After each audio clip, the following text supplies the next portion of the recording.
Wages are stagnating. We have Gen Z making less than their parents did at their age. Their university degrees are 3 to 4x more expensive than what their parents were. Now their housing is anywhere from 1.5 to 2x more expensive than their parents were.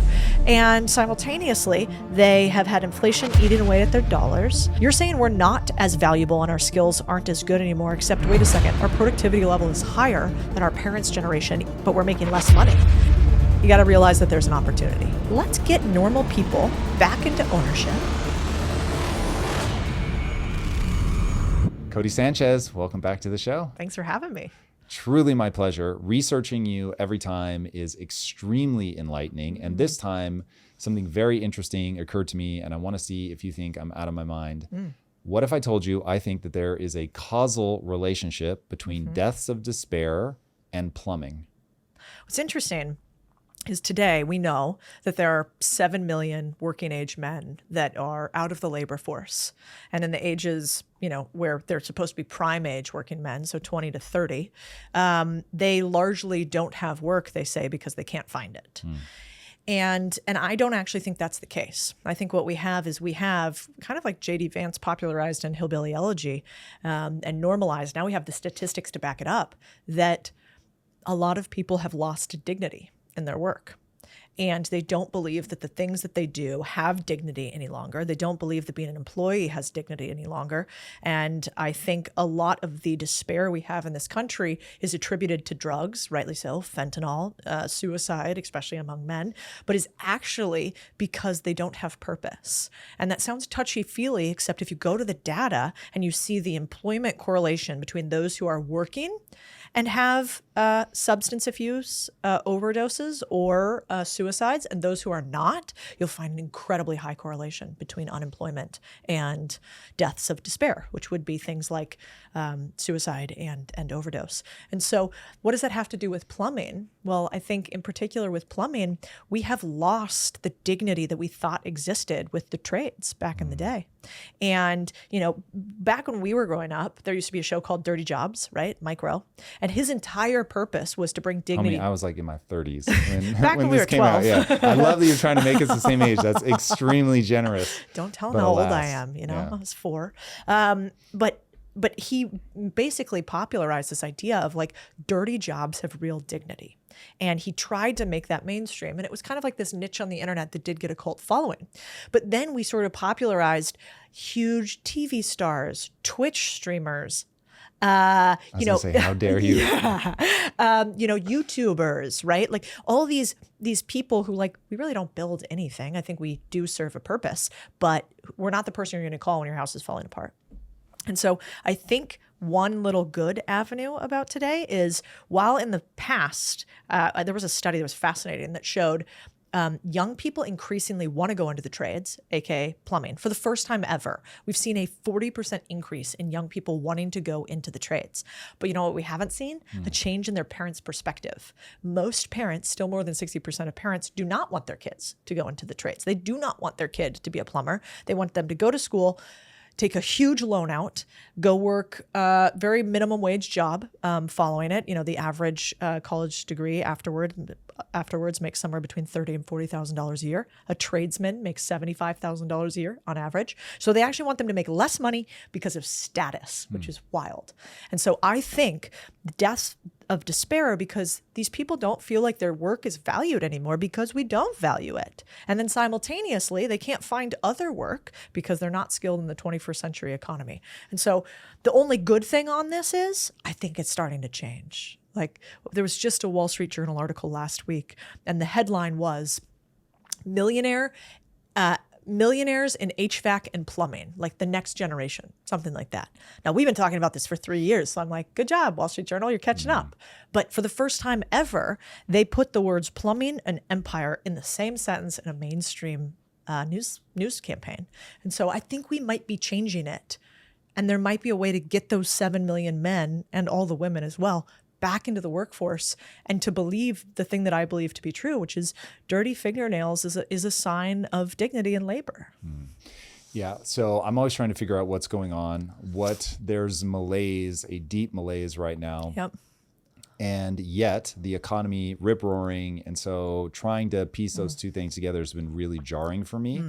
I think people have been sold a bill of goods that everybody needs to go to college, get a degree, become part of the elites.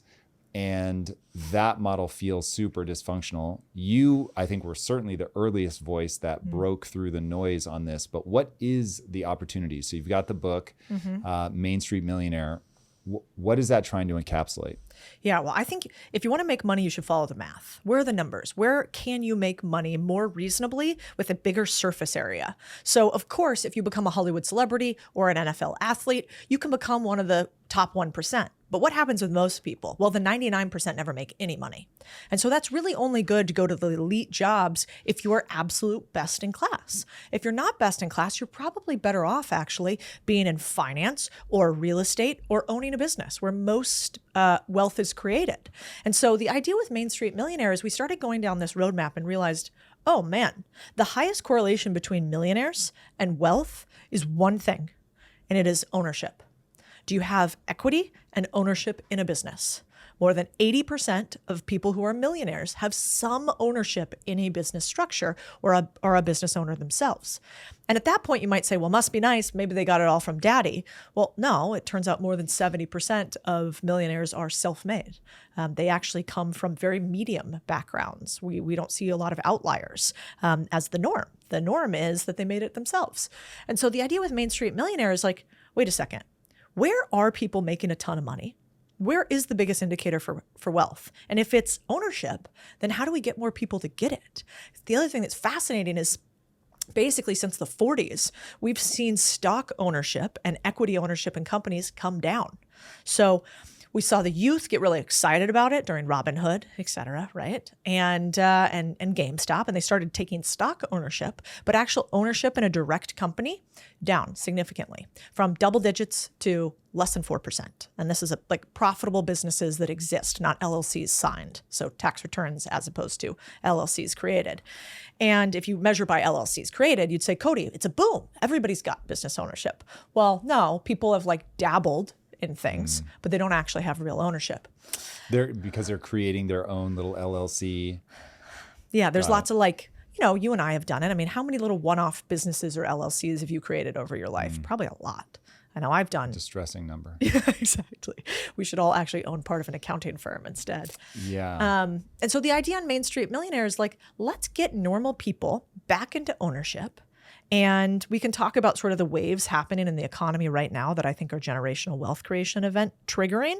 But the one thing I want people to understand more than anything is if you don't understand ownership and how to get it eventually and how to trade your skills for some type of contract that allows you to earn even if you are no longer able to work, which is what equity is, the statistics say that you have a much lower likelihood of becoming a millionaire. And so it doesn't mean you should go become your own boss, by the way. Not everybody wants to run a company. It can be totally miserable. But it does mean that you should become so valuable and know how to negotiate to a business that you can at least get a part of it. Yeah, I'll say that even more aggressively. You're never going to get rich if you don't have ownership. Getting ownership, though, is harder than people think. I know you're going to make it simple, and we'll go through that. But it is a real shift in thinking. Yeah. Before we go there, I really want to put a fine point on what I think is going on in this moment right now. And you're going to know the details of it a lot better than I do. But the big divide right now is between young and old. As I try to piece together, why do people feel really like, hey, the economy's great, jobs up, everything wonderful. And yet on the street, it's like, this is madness. I feel like I'm being gaslit. But I don't know that they're lying. Let's just assume that it's all true. How can those things be true and there still be a problem? And I think it goes something like this. A lot of the jobs being created are second and third jobs. They are not first jobs of somebody who wasn't working and is now working. I think it's somebody who's working but still not able to make ends meet because of inflation. Despite it being down, we were high for so long. It's not like we've started reversing the trend. We're just not growing as fast anymore. So you hit this plateau that was already brutal. So people are still having a hard time paying for things. But if you own assets, because of the way that the debt is working, and now my long-term listeners will feel very comfortable right now. So we've got so much debt. that we have to keep money printing to deal with the debt, which devalues people's ability to buy things. So even if the cost isn't going up, your purchasing power is going down. But the way that money gets into the economy is with people that have assets. Right now, that's old people. So old people are able to take advantage of this complete distortion in the economy, which is the debt and the money printing. And young people are like, hey, bro, you yanked up the ladder. Like, I'm not sure what I'm supposed to do here. But to me, looking at what you're doing, it's not going to be the only hope. There's never only one thing, but this really feels like a huge opportunity, which is, for better or worse, all of the people that have accumulated that wealth, they're gonna die or retire. And so we have all this wealth trapped inside of the baby boomers is an easy way to think about it. But how do we get that back out? How is that wealth not just dissipated when they die and the business just folds? Which is one way, because we could fumble this moment. This can either be a tremendous wealth transfer from old to young, or it can be wealth destruction that poof just goes away. That is the part that nobody's talking about, is that right now today, if you want to get rich, what you should realize is there's $68 trillion of wealth that may be transferred in baby boomers to the next generation. May be transferred. Right. Or it could be completely destroyed. And and then a lot of people go, oh, great. Well, they'll just hand down their house to me. They'll give their money to their kids. Here's the problem. Of the $68 trillion in wealth transfer, what do we know? We know that most baby boomers, so more than 60% of baby boomers, own a small business. What do we know about business owners? Whoa. We know that business owners have 90% of their net worth on average tied up in the business. So what does that mean? It means that $68 trillion likely is tied up entirely in businesses in a number that we can't quite imagine.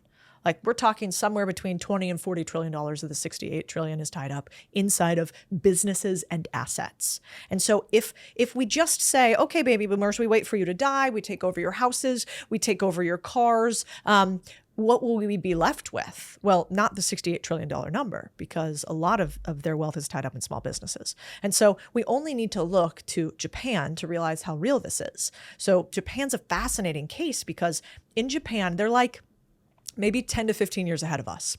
And you can see that Japan has the same issue we have. They have an older demographic population than us. They have a lot of baby boomers times 2 or 3. And they have a slowing younger population from a growth rate perspective, and they have no immigration. They really don't allow immigration in Japan to meaningful numbers. And so they have this generation of business owners who are literally shutting down their businesses. And you can read about it. It's in the Wall Street Journal. And it's been such a detrimental force in the economy that the government created a task force to essentially help pair baby boomers who want to sell their business for $0, just transfer the assets basically to the younger generation, meaning that they have grants, they have systems and processes, they have matchmaking agencies, they've funded M&A agencies, because they realize if they don't do that, 1 in 10 jobs in Japan is tied up in those small businesses owned by the baby boomers. And so that would be almost Great Depression level of unemployment if those businesses just disappear. And so it's kind of scary on a macro level to think about it that big, and that we could have this huge looming wealth transfer that could go sideways. But on the other hand, if you think about it opportunistically, there are so many small business owners that are baby boomers that don't even realize their business has a value. And a lot of them might think the value is much higher than it is or should be. And a lot of them might not even think to sell the business. They think to just shut it down. That's what happens with most small businesses. Like, only 1 in 11 small businesses inside of a year will sell on average. Whoa. And so if we know that, then we have to realize that there's this big, huge supply issue that's sitting out there. And at this point, people will go, oddly, nobody's ever handed me a business before. What are these business? Oh, there's just profitable businesses running all around. Well, I'm not saying it's not work. You have to know how to look for them. We call it our version of the reticular activating system, right? So, when you activate your reticular activating system, it's basically your brain saying, I need to care about this thing. So I always use example, like when you go buy a Porsche. Before you bought the Porsche, you don't really notice Porsches anywhere. You buy the Porsche, all of a sudden, every motherfucker in LA's got a Porsche. What happened? Everybody bought them on the same day? No. Your brain just said, oh, Porsches are important to our survival because we're paying a bunch of attention to them. Now we're going to see it everywhere. And so if we can turn people's brains onto that, what we found in the 3,000 students we've taught to do M&A is then they start to see deals where they didn't before. It's kind of like you start to see the Matrix, right? And so you all of a sudden are talking to your buddy and his dad's like, yeah, got to go do the plumbing business again. Man, it's tired. I can't believe been doing this for 60 years. And you're like, yeah, well, does Brian, buddy, do you want to take over the business? No, I'm a lawyer. I'm happy. I don't want to run that. Have you ever thought about how you're going to transition that business? And all of a sudden you just see them and you start to have meaningful conversations that allow for what we used to have in this country, which was a business, an apprentice, and a transition. Instead, we replaced that with a business and private equity, IPOing, or closing down. And we allowed the institutions to get in the middle. And I think we should push back on that. Okay, I can't stop myself from talking about this, which is, I think that everything moves in these cycles, and it is very hard for us to avoid the sort of boom bust of it all. Because what happens is getting into finance right now is a G way to make a ton of money. Like if you've got the brain power to pull it off, go into finance, you can get obscenely wealthy, even just working for somebody else. Eventually it's going to stop working, but it works right now. So there's something really, really difficult to deal with happening right now. You said something earlier that I think is important to now bring forward in what you're saying now, which is if you're not going to be best in class, then, hey, go buy a mom and pop shop, run that, whatever. No one is going to believe that they're not capable of becoming best in class. At least that's listening to a podcast like this. So how do you help people either get their feet back on the ground, be realistic, assess the situation as it actually is? How do you get them to navigate that self identification part of this? Yeah. Well, one, I would say, let's bifurcate two things. Let's cut them in half. A lot of times people start a business because they want to make money, right? So they are like, I want to start a advertising agency. Why? Is it because your life mission is to create an advertising agency? Is it because you can't sleep for the want of this advertising agency to be in existence? Is it because you think you are so uniquely skilled at it that you want to spend the rest of your life on this mission? If that's true, go do it. Go do the startup. Thank God that you exist. We need people like you in the world that are crazy psychopaths willing to do the startup grind, right? You and I have both been there. You cannot win long-term in being a startup, in my opinion, in this environment where there are more businesses that have been created than ever before. So it's easier to start a business than it's ever been. It's harder to have a profitable business. There's what's called the 4 valleys of death, which is like, before you make your first dollar, before you make your first million, after you make your first million, until 10, and from 10 to 100. And so at those points, most businesses die. So if you can't sleep for the want of the business, go do it. But if what you really want is, I want cash flow and freedom, then you should look at it numerically. What is cash? Cash is numbers.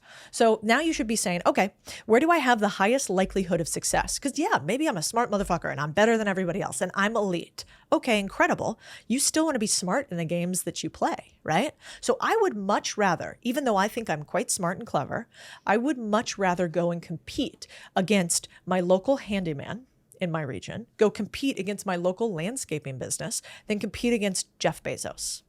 I am going to pick the game in which I have a higher likelihood of winning against my competitor. And I'm also going to pick the game in which most of my competitors make money. And so where do most people not make money? Startups. That's why there's big VCs that have to fund them all the time. Why are small, boring trade businesses easy or interesting? Because nobody funds them. Nobody's giving plumbers and landscapers, et cetera, money to start. They can't even get a loan. So what does that tell you? That means that the first dollar that you invest in that business has to come back to you pretty quick. Otherwise, you're not going to continue to run that business. Those services businesses end up being profitable pretty quickly. So you already know that. And then how could I really de-risk my ability to win up front? Then I can create an empire later if I want to. But if I just want to win faster, what would make more sense? The average startup costs you somewhere from $20,000 to $100,000 to start. Averages is not that useful. It's probably less if you looked at the median, but let's just leave it. I'd say so a couple tens of thousands of dollars at least. The average startup isn't profitable for the first 3 years, so you pay for the privilege of eventually potentially making money. And then once you do hit profitability, the average founder of a business makes, during that first 10-year cycle, about $40,000 a year, which is great, but maybe not for that much risk. Now, if you could go to a business that was already making money, so already has revenue, already is profitable, and has been profitable for the last 3, 6, or 10 years, you walk into something that has already beat that startup curve and has a higher prediction or a higher likelihood of continuing to make money because it has historically. And that somehow we got sold a big lie that because things are old, they're outdated and they're no longer relevant. Actually, the biggest risk to a human is when they're a newborn. That is when you are most vulnerable, not when you're a teenager, right? The biggest risk to a business is not when you're a teenager, when you've already existed, you know how to feed yourself, you know how to dress yourself, aka profitable business, not when you're a baby. I mean, and instead when you're a baby. And so that's how I think about the two. Like, yes, you can be elite, but pick the game that you have a higher likelihood of playing. Okay, so what does somebody have to be good at in order to pull off buying a business? Because I think most people can imagine running the business. Yeah. What they don't understand is what they're going to have to be good at to buy the business. Yeah. Well, we teach 10 steps to buying a business. So basically what I did is I worked in private equity and asset management investing for a long time. And I was like, what are like the bare minimum things you have to know in order to steal the private equity guys' homework who buy businesses all the time? That's what they do for a living.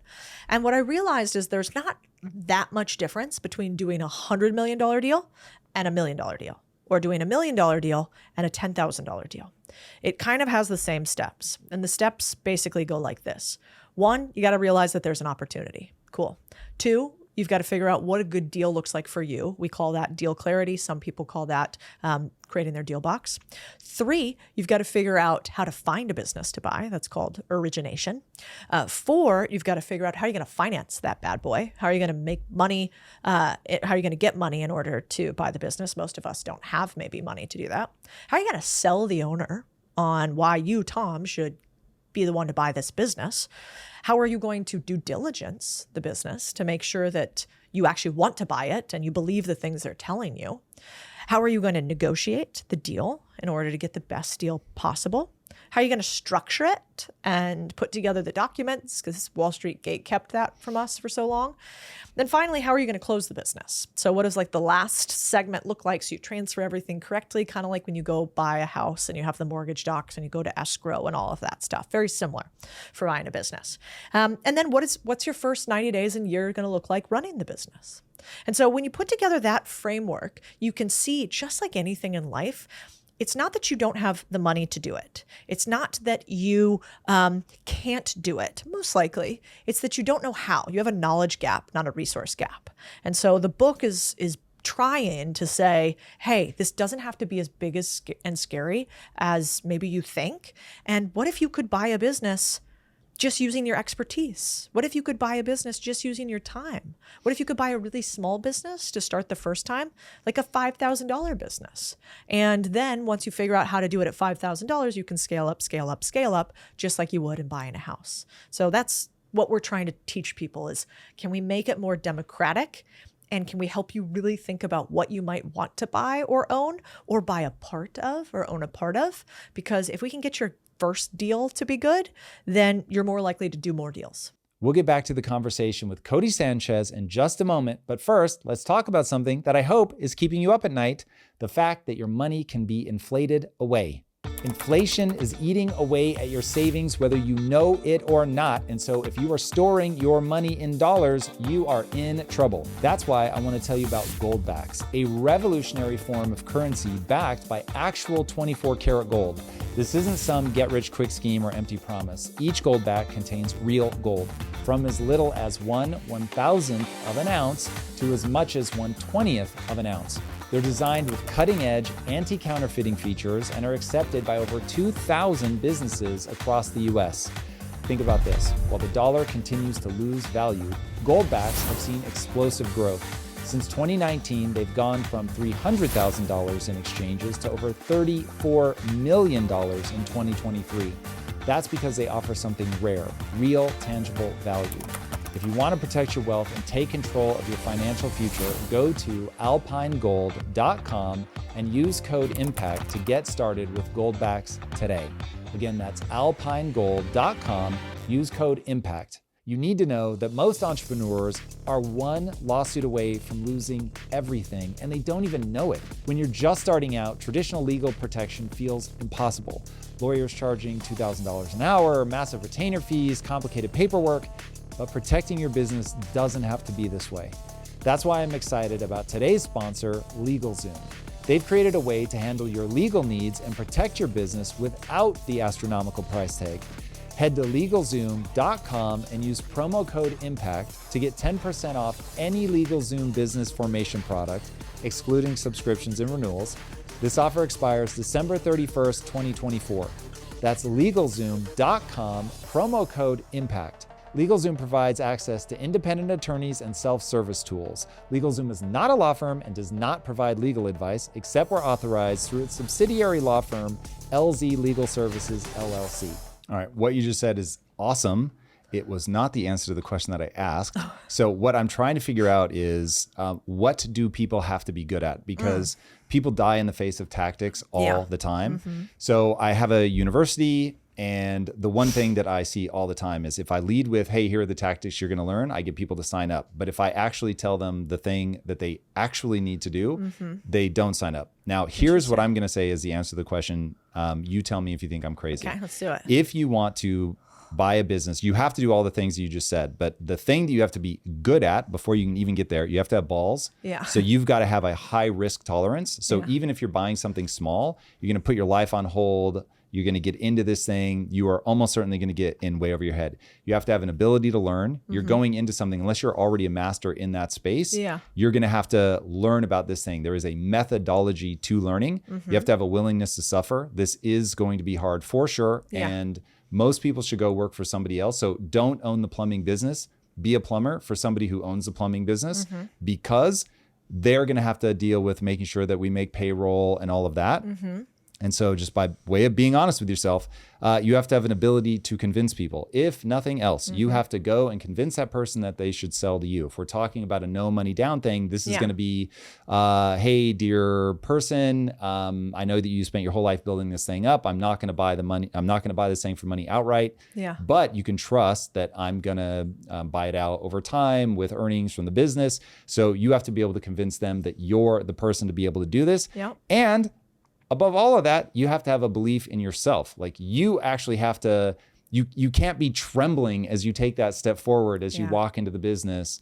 And so did I miss anything on that list? Like if you were to think about the people that have gone through your program that absolutely murder it, is that what they all have in common, or is there something else? Well, no, I think they all have that in common, but they're still scared. You know, I think, pros know that you do it scared. They just understand what is a true fear, like what is an acute, reasonable fear, and what is a influenced fear, somebody else puts it inside of you, or what is a future state fear. So like something that could be, but maybe is not so reasonable. And so if an acute fear might be, I'm buying a business and it's $1 million business and I'm putting my life savings into this business and I've never done a deal before and my house is on the line. Acute fear. You should be scared about doing that. Please don't do that until you're a really good deal maker. You don't want to put your entire life on the line. An influenced fear might be somebody saying, but you've never done this before. There's no way you can. You shouldn't do that. Why don't you just stay employed by somebody else? That's somebody else influencing you and implanting a fear in you. And then a future state fear is like, what happens if this happens and this happens? And you're not really you're not modeling the problem and seeing like how reasonable or likely is that to happen. You're just stuck in the future and not in a current state. And so I think the only thing that I would add to what you have is you're exactly right. If you're going to do anything, there's never any risk in education.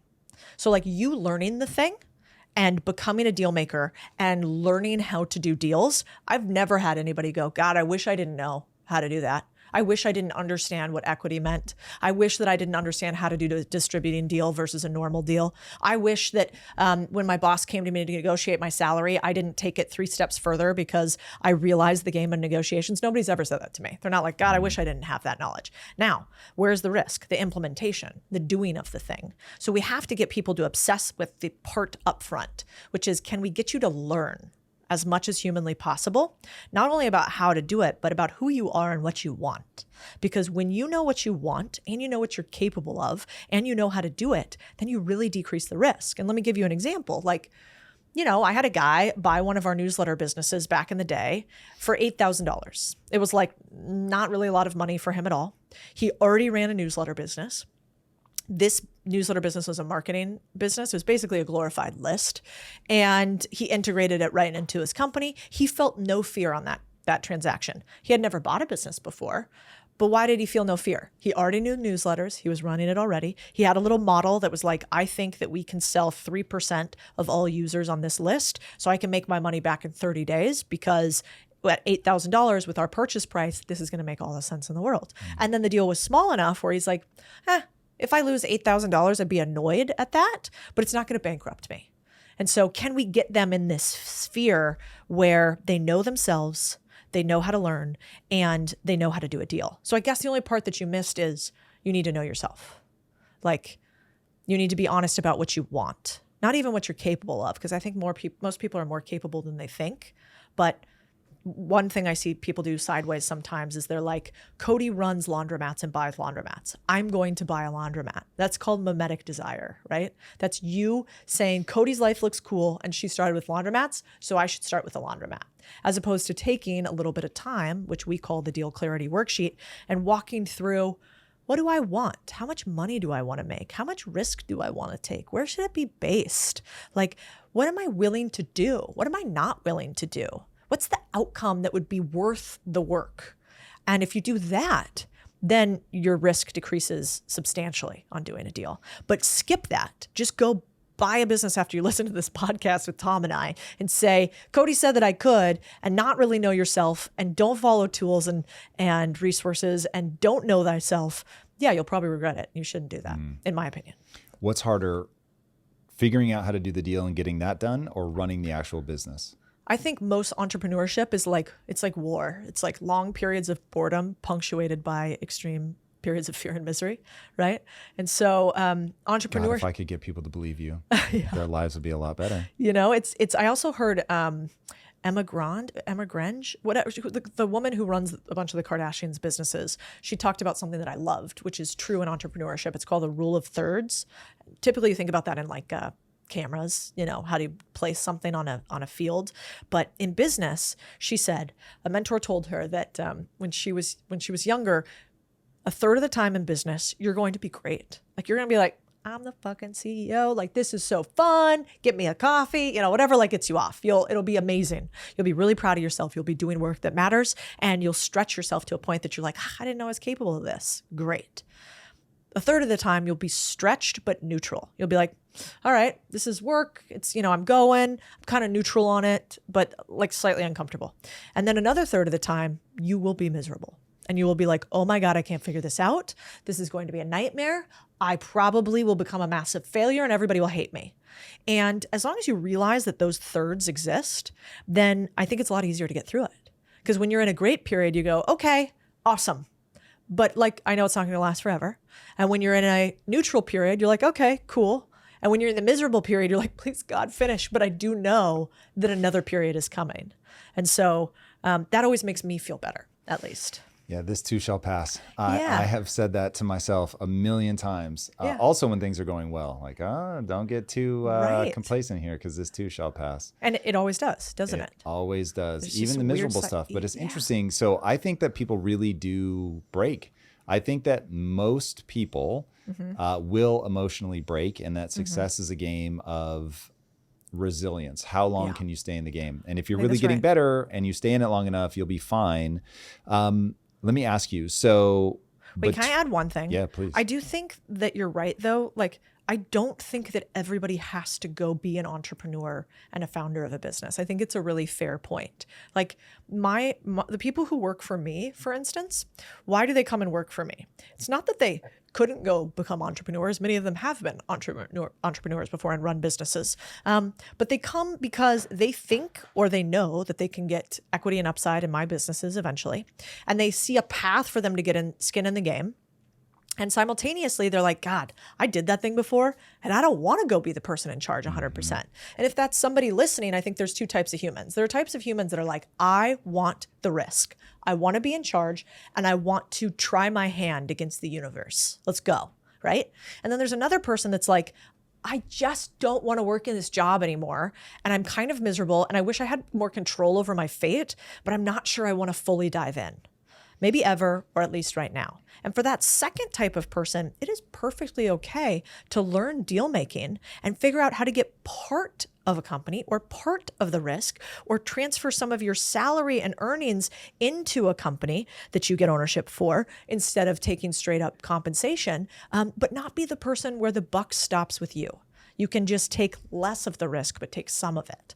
The only thing I'll add, though, is you can't get ownership without some risk. There has to be risk if you're going to become an owner. And so I think you were very right on that point. All right. So going back to the idea of deal making versus running the business, do those skills dovetail, or is that just general intelligence?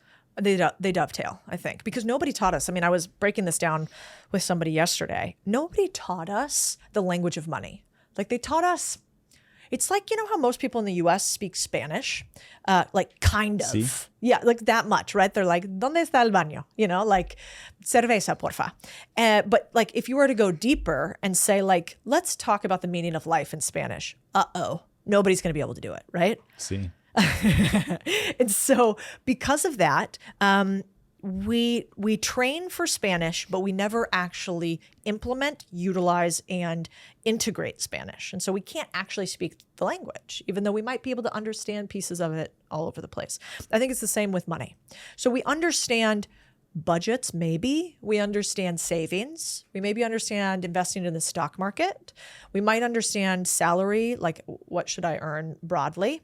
But I mean, God, some of the best entrepreneurs I know don't even know, how do I structure a deal? Like, what does it mean? What are the levers that I can use, price and terms, and inside of those price and terms in order to get a percentage of ownership? Like that is not taught. That is taught in private equity. And I mean, it's not in private equity and finance, and that's about it. Maybe if you have a VC startup, you learn a little bit of it because you're giving away the equity, so you learn it in reverse. But for the most part, nobody learns that. And because we don't learn that, we can never actually manipulate money at the highest level. And so I think they dovetail, and we've got to learn this language of money. So we have a whole point basically talking about structuring, which most people would think is boring. Like, why would I want to learn how to structure a deal? What does that matter? Well, I give the example of like, all right, if I'm on a stage, sometimes I'll pick somebody out of the audience and I'll say like, who here owns a business? And then somebody will raise their hand. I'll go, okay, how much revenue does your business do a year? And they'll be like, $10 million. I'm like, awesome. I'd love to buy your business for $1 billion. Would you take that deal? And they're like, fuck yeah. Where do I sign? And I'm like, cool, right here. But you didn't look at the structure and the terms, which tell me that I am going to pay you $1 a day until I pay off the $1 billion. Is that a good deal now or a bad deal? It's a bad deal. And structuring is all about that, right? It's like, hey, dude, I remember one time my attorney didn't catch a deal where, what was the exact terms? It was, they missed gross profit instead of net profit. Oh. The average person does not know the difference. And the average person can't actually calculate that. So so I ended up having to pay out a partner on a gross profit basis, which means basically revenue, like basically top line revenue to simplify, instead of the actual money we took in hand. Now that could have bankrupted me if that was the only deal that I did. And so if we can learn these terms, we actually make more money by doing the same thing we're doing right now. Because you would know, if you read the book or if you obsessed with finance, you would know, oh, I don't want to structure a profit share deal, because if I structure a profit share deal, then Tom could run all of his outfits in the business and take all of the profits out of the business. And when he pays me a percentage of profit, it's much lower. I want to try to do a revenue share deal because I want a percentage of top line revenue, every dollar the company brings in. And if you don't know these terms, it's hard for you to actually do deals. Very similar to healthcare, I think. It's like what they did to us in healthcare. They're like organic, asterisks. There's no definition for organic in the US healthcare system for food. So it's like, all right, what does organic mean? Grass fed.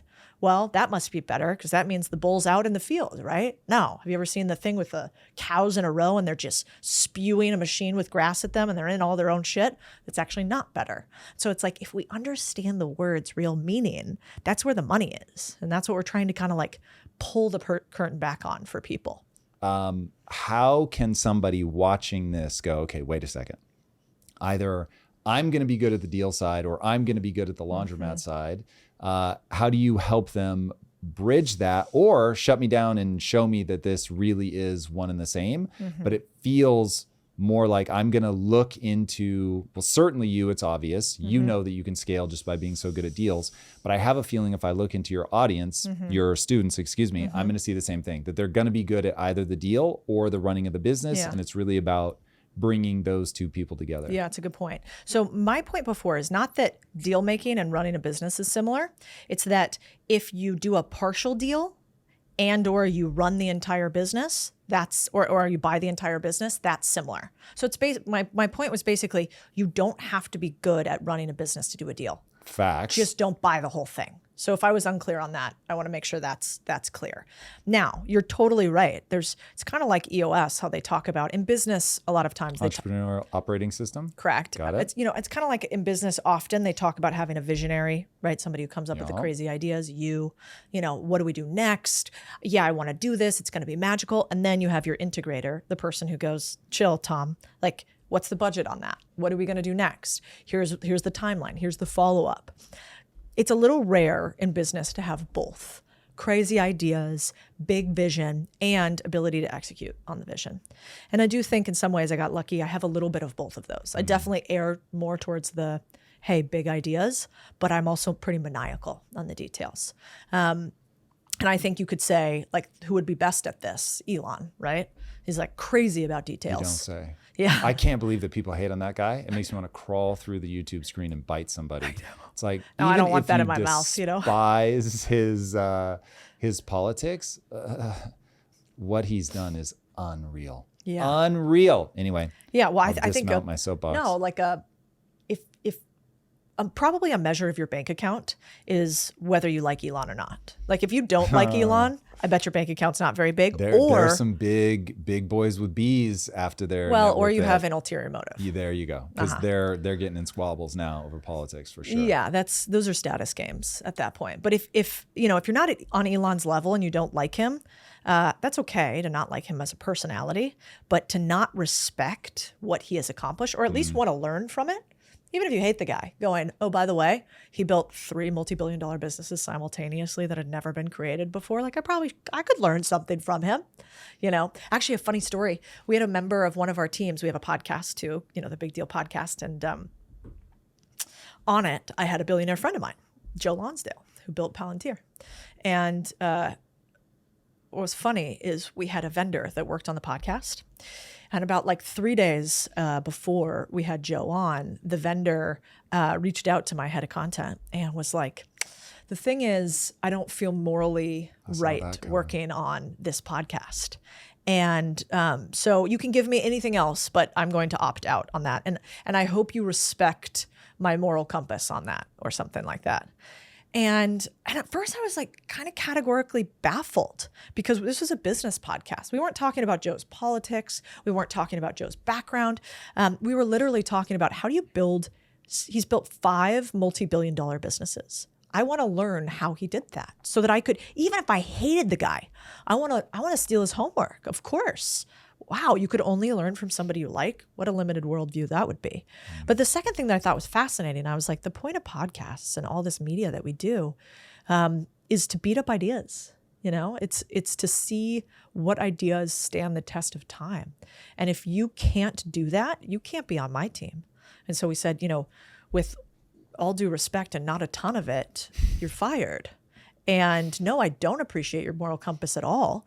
I think that you have a very limited worldview, and I think it's very sad for you. And if you only ever can talk to people that you 100% agree with, you'll never have any friends. And oh, by the way, you'll never become intelligent because nobody will push back on your ideas. And so if you have an opportunity to talk to somebody you hate, that's a beautiful opportunity because you can understand why. Why do you do this? That doesn't make any sense to me. And then you can become better. But I don't understand people who don't like Elon either. Yeah, it's madness. So you brought up Elon. He's the best at balancing the two, which I think is really important.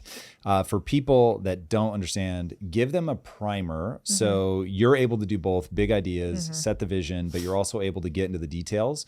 Talk about that. Certainly by default personality, I am a big idea person, but I found that my progress in business was held back until I could get in the operations of it all. Why does the integrator matter? What exactly are they doing? Yeah. Well, a couple of things you can do to figure out, can I run a business likely? And do I have what it takes? Is there's tons of personality tests out there. So I think a few times it's interesting for you to take something like a Colby test, which we have a lot of our people who work at our companies run through. And it basically shows you, fast action, how fast are you to move on things, which is a pretty high indicator of a visionary. I never like that word because it feels sort of weird. It's like I just sit up here and too pompous. Yeah.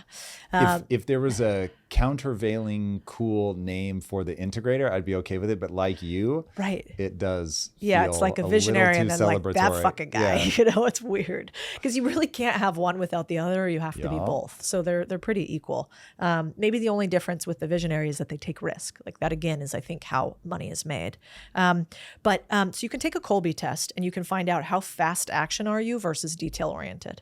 But do you think an operator is just detail oriented? No, it's a spectrum. And so you have to be, there's 4 pillars that are in it. Not that I think that this test is perfect or any of them are, but part of it is attention to detail and part of it is finalization of execution. So like, how do you take something all the way to completion? And visionaries also typically have a less likelihood to be attention to detail and a less likelihood to follow to execution. And I think most businesses and people's bank accounts die at the altar of 80% done, and it's not actually that you guys don't start. It's not that it's not a good idea. It's that you don't finish and that's why you're poor. And so if we can change that, then we can be successful in business. So you have to ask yourself, am I really good at taking risk, coming up with ideas, understanding complex structures? Or by and large, am I really good at finishing things, doing what I said I was going to do and paying attention to the details? And wherever you fall, as an entrepreneur, I think the biggest mistakes we usually make is we hire somebody like us because we hire people we like. And my business has started to change when I hired somebody, not because I liked them, but because they had the opposite skill set of mine. They loved to do the things that I hated to do. And because of that, we worked well. And so that's what I would ask yourself first is which one are you? And then whatever you don't have, you're going to either have to really compensate for that or you go find somebody to go on the journey with. How long do you think this opportunity is going to play out? So we've got this $68 trillion trapped, baby boomers. You're teaching people as fast as you can how to do the deal structure, how to get in, how to be an operator. But this is a limited window. So how quickly do people need to get in this? Yeah. Well, let's think about it this way. So if you think this is an interesting idea, very categorically, by 2030, we think a large majority of the $68 trillion in wealth will have been transferred or in some way destroyed. You could push That's that. like 5 years. You could push that to 2035. And the way that we calculate that is basically baby boomers to retirement age to degradation of business when businesses start to plateau due to length of existence and, no new things added to the business, complacency, because, the only thing we know for sure is if your business isn't growing, it's stagnating, which means it's going to move into decay. And so retirement age, degradation of businesses, and then the average lifespan in the U.S. And so I think it is eminent, very, very eminent. I think this is the next 10 years. We have to figure this out. And it's just math. Like how many 85-year-olds are really coherent and can handle the game of business or like it anymore? Not very many. And so if we don't transfer before that, then I think that's not great. And simultaneously, how many 75-year-olds are still moving their business forward, or is the business starting to decay? And so we want to catch it before that period where we can continue and maybe even grow it.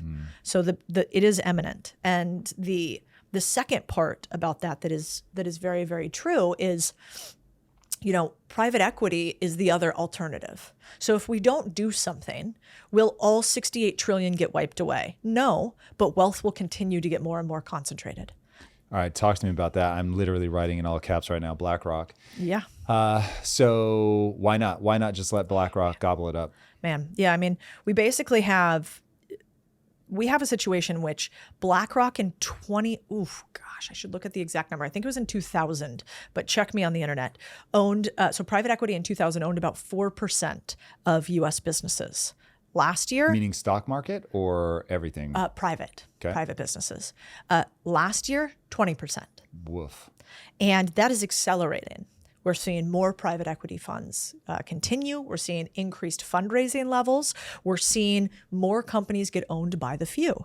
And it's actually really, really scary because if you look at the food market, like there are 11 companies that we buy things from. Procter & Gamble, Kellogg's, we actually think that we have like 200 companies or 300 companies we buy things from. We don't. We have 11.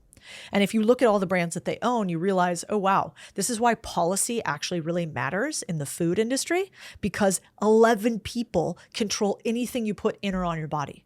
Whoa. That's a little scary. And then you might go, well, maybe that's just the food industry. Then you'd be wrong, because if you were to look at the S&P 500, you have 4 companies that own 40% of the fucking S&P 500, our biggest companies in the world. And that is the BlackRocks and the Vanguards of the world. And I used to work at Vanguard.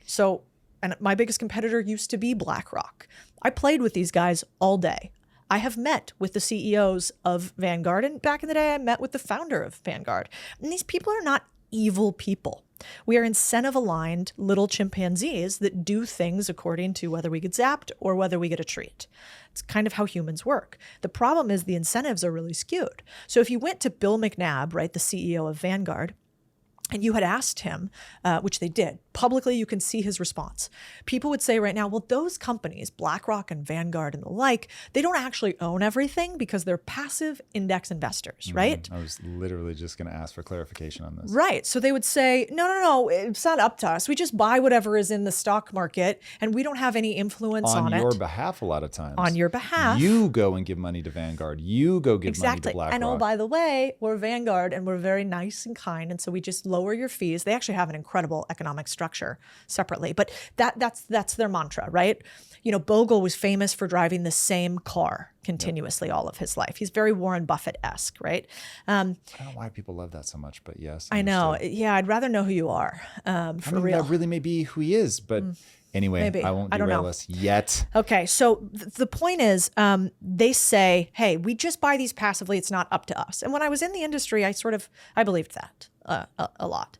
But then Bill McNabb came out and said something he shouldn't, which is people think that we're passive and we're not. We absolutely talk to these companies about things like ESG and things like corporate governance. Vivek, right? Yeah. All right. So this is his whole shtick. So I'm going to lay out what I think BlackRock and Vanguard do. You tell me if I've gotten this all correctly. So they're taking your money, boys and girls, and they are buying stock in these companies. And I think BlackRock owns more than 80% of the S&P 500. I'm pretty sure that's an accurate stat. Somebody should check me. I don't think it's that Drop big. it in the comments. Yeah. When I heard about it, I was freaked out. In fact, we're looking it up right now. Yeah. So we'll report back shortly. They might own 80% of the company. Well, no, they would own 100%. Meaning that all of the people in the world that own the shares own it through this very small number of companies. Yeah, so I think it's 40% is the right number for the 4 companies. What you're getting at, let's find. BlackRock is one of the big 3 passive index funds managers that controls the largest share of at least 40% of the U.S. companies, but 88% of the S&P 500. Yeah, I thought that was correct. You're right. All right, so that's more terrifying. Yeah, by a long shot. Yeah. And so what they do is, because most people that can hear my voice right now don't think about the fact that they own 4 shares here, 5 shares there. They just have their passive index fund. Yeah. And that BlackRock, there was a law passed, I forget when, that says, oh, whoever's aggregating these can aggregate their holders from a voting perspective. Correct. And so they're voting on your behalf. Correct. Because you don't think about it, you probably don't even care. But then that concentrates, to your point about policy, that concentrates these decisions in a tiny number of hands. Yep. Vivek started a firm to compete against these guys, basically saying, hey, we're going to vote on a pure fiduciary lane. So like them, we're going to aggregate and vote on your behalf, but we're going to do it based on what is going to return the most capital to shareholders instead of things like ESG, which may or may not yield returns. Yep. Utterly fascinating. This is one, you and I were talking about this before we started rolling. My obsession is I'm trying to make my brain the ultimate prediction engine. Yeah. To do that, I have to understand how the world actually works.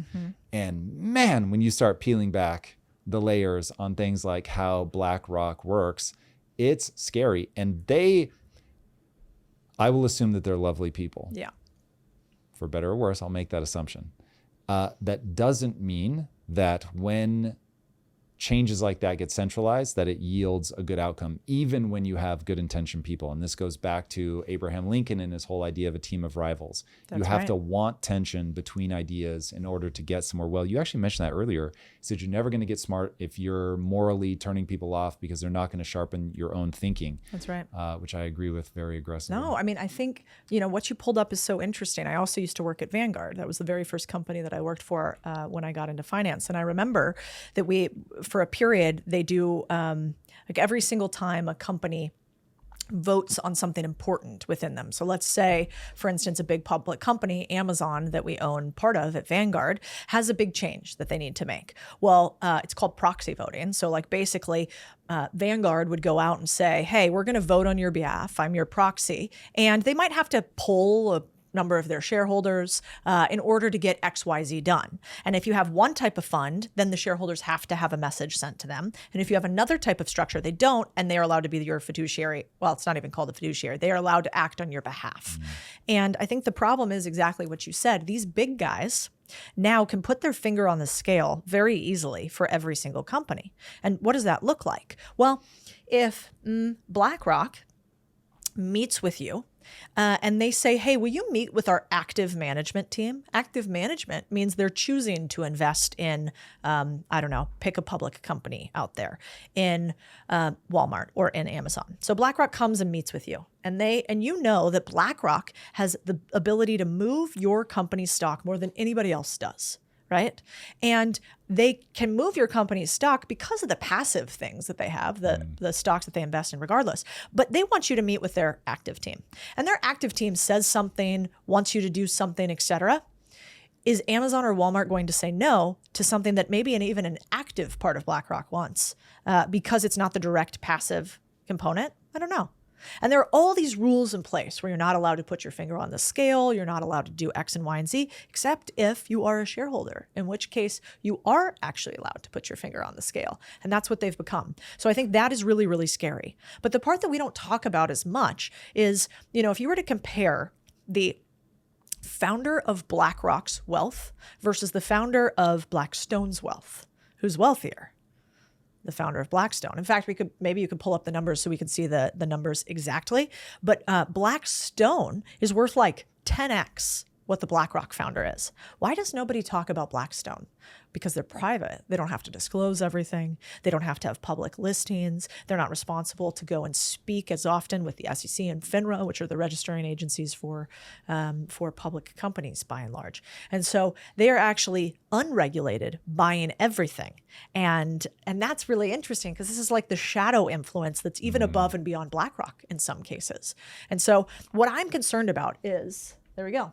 So Schwartzman, that's the CEO of Blackstone, is worth $41 billion. Now go check out BlackRock, $1.2 billion. So I'm sorry, not 10x. Yeah, well, 40x. so also though that could be tied to just quantity of ownership and things like that. But Schwartzman was actually part owner in BlackRock, because why are Blackstone and BlackRock so closely named? Yeah, I was going to say. They split. It's basically the private and public sectors. Although, no, you said that BlackRock does some private ownership Now as they well. do private ownership as well. They do houses as well. You kind of, these asset management firms gobble up everything. In fact, I'm buddies with some of the people who run Andreessen Horowitz, but if you go and look at what happened to them, they registered as an asset management firm, not a venture capital firm, because they were also spreading their purview of what they do.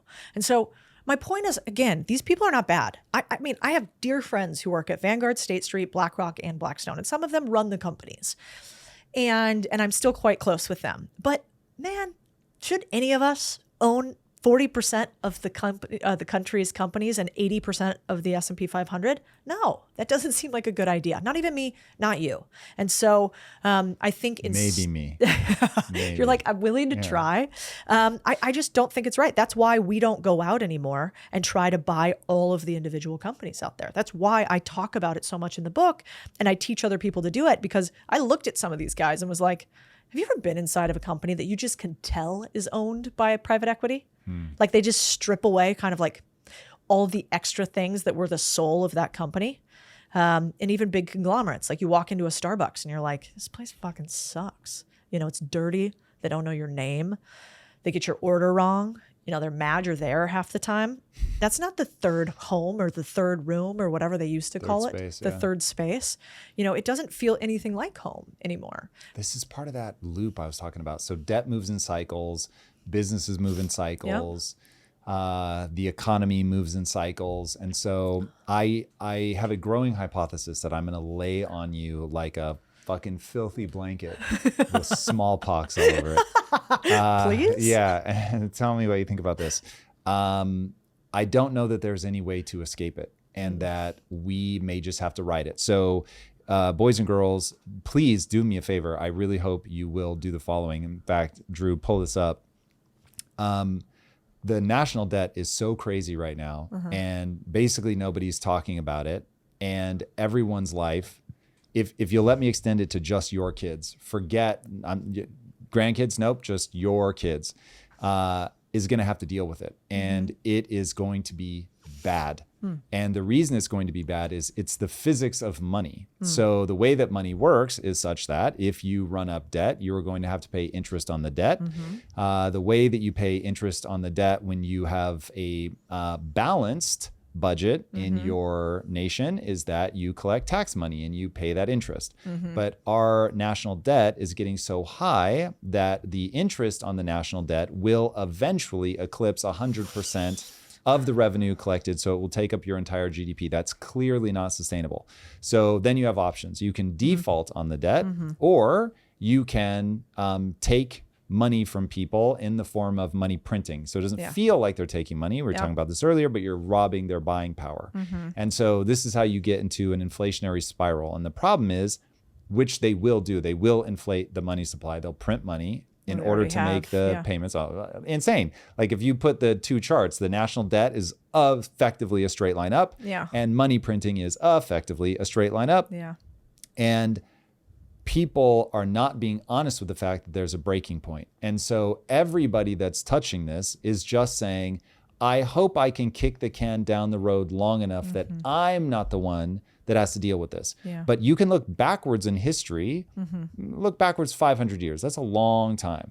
And if you look backwards 500 years, it's just a cycle of this debt getting big, bursting, and there's bloodshed, starting small again, getting big, bursting, there's bloodshed, getting small again. And we just cycle through it over and over and over. And Ray Dalio, who nobody has put their own money where their mouth is more than Ray Dalio, and had more to show for it. So he's built the largest hedge fund in the world, which is basically a casino that bets on what's going to happen in all the economies around the world. Once you think of it like that, it's like, okay, this guy's called more shots and won more than anyone else ever. And he's saying that there's 6 stages to this debt cycle. Stage 6 is total collapse, and that we're at stage 5.5 right now. And this is one of those where I'm like, I feel like Elon back when he was trying to tell everybody to chill on AI, and nobody would listen. So then he just built his own AI company. I was like, well, I guess I'm going to be fatalistic about it. That's how I feel. Since COVID started, I started learning about the economy, how money actually works. And I'm just looking at this going, wait a second, that we're driving at full speed towards a cliff, and no one's even like looking at the brake, let alone stepping on the brake. Yep. And so I just go, oh, it may just be that these cycles repeat, and you are in the point of the cycle that you are, and now you deal with how do you thrive in the moment that you're in, because you're never going to convince people to turn the car around. Yeah. Well, I mean, I think there's a lot of reasons why you might be right. And I think what it comes down to is, what can we do individually? Like, if you're a person listening, the individual thing you can do is vote politically in a way that gives more power to the people, that decreases government spending, and that believes more in you than believes in big government. And I mean, we're seeing it in Argentina. It's probably one of the first examples where a government has really expanded continuously and then severely contracted. Post-pain, though, I want to be very clear about that. Well, and Argentinians really like to run out of money and explode their debt. I think this is like, what, the 11th time or something like that. It's the debt cycle. Yeah. They just are on an accelerated Same debt with Greece. cycle. They kind of, they are accelerated. But that said, I mean, I guess, listen, I'm an optimist for a ton of reasons. One, I do think you can make money in any market. Guaranteed. And so if that's true, and then what am I going to do? I'm going to bifurcate my focus. I'm going to say, on one hand, I realize that governments can't make you rich. No president is coming to save you. It's up to you if you want to get rich, but they can hurt you a lot. Like, governments can't really help you that much, truly, but they can ruin you. And I've seen it happen again and again. So I think making sure you're politically voting for people who don't ruin you is really like your base level. It's like, just don't ruin our economy and country, because that's when everything goes sideways. That's like apocalyptic. It's not like who has vibes or personality. That doesn't fucking matter.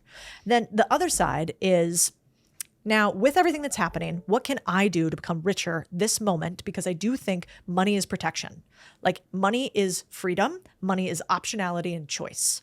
And, and if you are correct, then you earn money and you place it in things that are not correlated to the US dollar, right? You buy gold, you do crypto, you add on these additional things that maybe you hope protect yourself against the risk of the dollar basically eviscerating. But I think my thesis kind of goes to this idea of, one, I actually do think we can beat private equity. And why do I think that? Because if money was all you needed to win, then the big companies would have created the best AI companies. Then the big companies would have won at search continuously. I actually think that a lot of times when you get really big, you get bureaucratic oversight, you get heavy, you get constrained, you get concerned with too much risk, actually, because you have a lot to lose. You have a lot of regulatory oversight, you have compliance, you can't move fast. And for all these reasons, I actually think that small businesses, small, nimble teams, increasingly with tech to enable them, can beat the big guys. We'll get back to the show in just a moment, but first, let's talk about future-proofing your business. In business, your competition isn't just other companies, it's time itself. While everyone's arguing about bull markets and interest rates, leaders are busy seizing opportunities, and that is where NetSuite comes in. Over 38,000 businesses use it to see clearly in uncertain times. It's not just another business tool. It brings your entire operation into one powerful platform.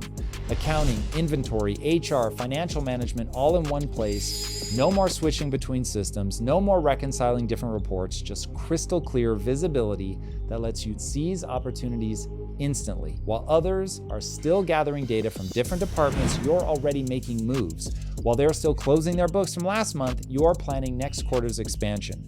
Speaking of opportunity, download the CFO's Guide to AI and Machine Learning at netsuite.com/theory. The guide is free to you at netsuite.com/theory. Again, that's netsuite.com/theory. Now, let's get back to the episode with Codie. And for all these reasons, I actually think that small businesses, small, nimble teams, increasingly with tech to enable them, can beat the big guys. We just have to, one, make sure we have regulations and politicians that push back on them. And then 2, we've got to be a nation of builders. And Vivek talks about this too. I mean, he says the way to get out of the situation we're in, there's only one way, and that is GDP growth. That's been his comment sort of since the beginning when I first talked to him. GDP growth is the only way to do it. One of the ways to do GDP growth is AI, for instance, and having our next cycle of evolution. But you're not wrong. Like, why do young people today not trust the system in particular? It's because wages are stagnating. So they've made, for the first time ever, we have Gen Z making less than their parents did at their age on an inflation-adjusted basis. Their university degrees are 3 to 4x more expensive than what their parents were. Now their housing is anywhere from 1.5 to 2x more expensive than their parents were. And simultaneously, they have had inflation eating away at their dollars. There are more jobs available out there, but to your point, they're not jobs that are making more money overall. And so I think young people today are rightly saying, hey, we're out here working. You're saying we're quitting. You're saying we're not as valuable and our skills aren't as good anymore, except wait a second, our productivity level is higher than our parents' generation, but we're making less money. And so there is reality to what a lot of them are saying. You know, sometimes I kind of chuckle at these TikTok videos where they're, you know, saying, oh, I'm crying because my first job is really tough. And you and I know, of course it is. It's your first job. It's supposed to be tough. But they're right in some other ways, which is that it is harder than it's been in a long time economically for young people in this country. The only option is not working within the system.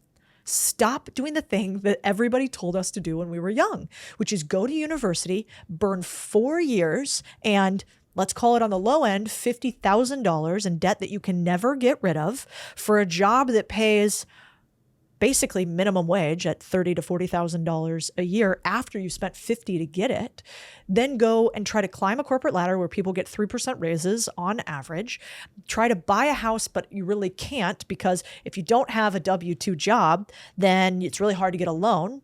If you do have a W-2 job, you probably don't make enough income to get it. And so we have to, as young people, we got to say no, like I'm not doing it this way. And that's, I guess, why I keep coming back to the only solution I see is fuck the system. Don't go to a bank, go to the seller of the business and talk him into letting you buy the business using future profits. Don't go work in a financial institution, become financially independent and intelligent so that you can become the financial institution. Don't go work in a corporate job for somebody else for 3% wages each year. Become more valuable, negotiate your salary. If there's no upside, leave and go somewhere else. And don't rely on traditional university degrees because they don't teach you business. The best way to learn about business is being in business. And if I was going to tell that to a young person, I'd say skip the $50K and the partying and the liberal arts theory. Learn that at Jordan Peterson's academy. Go listen to the beautiful theory that's happening there. And simultaneously, go get in the game now. And I know it's not very, and I'm not saying don't go to university. I'm not one that's saying everybody should be an entrepreneur, but I'm saying what you're doing right now, young people, it's a lie. And it's not going to get you to the same place that it got your parents in the current situation, sadly. Why do you think that's true? Because just math. I mean, if wages aren't paying you more. But why not? Why? So if they're more productive, why aren't they getting paid more wages? Oh, like why does wage stagnation exist and productivity? Yeah. And productivity gains? Well, it's a really good question. I mean, what could it be? It could be, like you said, are the jobs that are open, are those actually higher paid, higher skilled jobs that are open? Are the number of jobs that are open actually real? Or are those like static jobs that look like they're open but aren't actually going to be filled? Something like 70% of all the jobs that have been added in the last, 2 years have been, have been government jobs. Oh, so that's another point. Already freak you out. And Now, government. we need to look that stat up just to make sure, but I'm pretty sure directionally that's correct. It's some just horrifying. I know. I wish I had Vivek's like memory recall and statistics. You and me both. Yeah, amongst other things. Also, I'd take his bank account. But I think that I know that you're right. The private sector has actually, I think, lost jobs while the public sector has gained jobs. But I'm not sure if it's material, like 1 or 10%. Right. And so I think there's some funky things going on in the economy there. Can I name them? Yeah, tell me. So here's what I think is happening. The reason that the productivity is going up is entirely because of technology. It's not like the kids today are better. They're not worse either. Yeah. They're just not better. So productivity goes up basically in lockstep with gains in technology.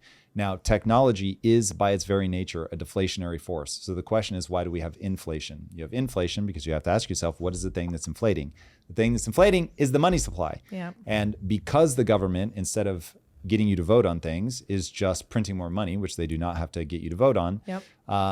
They are just stealing away all of the gains that people should be getting from the change in the level of productivity. And since buying power is going down and prices are going up, it becomes effectively impossible for companies who are having to deal with all those price changes to pay people more, because some invisible thing is stripping all of what should be that profitable cushion away. And that profitable cushion is being stripped away by inflation, is my hypothesis. Now, this I'm gonna have to do more research on and make sure that I'm correct.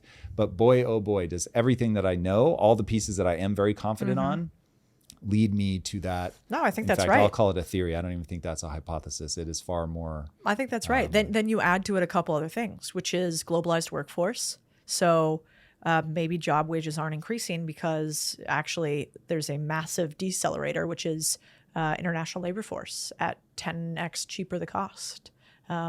It could, and That's about to break apart. We're going to see whether that is a big part of the answer or not, because I don't know if you know any of the stats on this, but that feels like since COVID, that really blew apart. And we are now becoming more isolationist. Certainly that's the direction that Trump is leaning.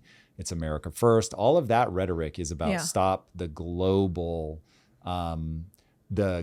exportation of jobs, all the stuff about tariffs, which I think is being wildly either intentionally or unintentionally, but misrepresented in the press. Yeah. That stuff is about, okay, wait a second, don't export our jobs.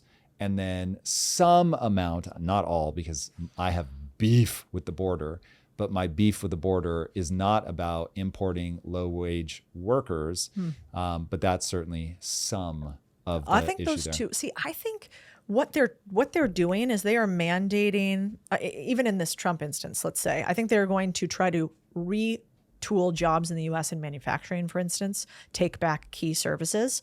But at least I play in the small business lane, so. You know, when I look at our small businesses, we have Main Street Holding Company. We own, 26 businesses there.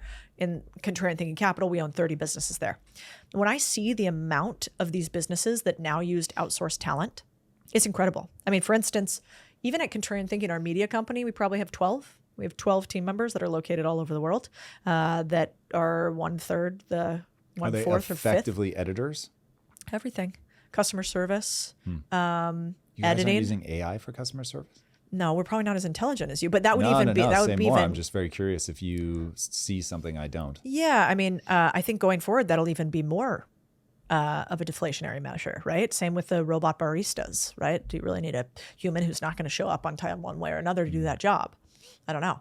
But right now, I mean, so if we have 12 at a company that has, let's see, Contrarian Thinking probably has 30 full-time employees, plus maybe, 20 or so vendors.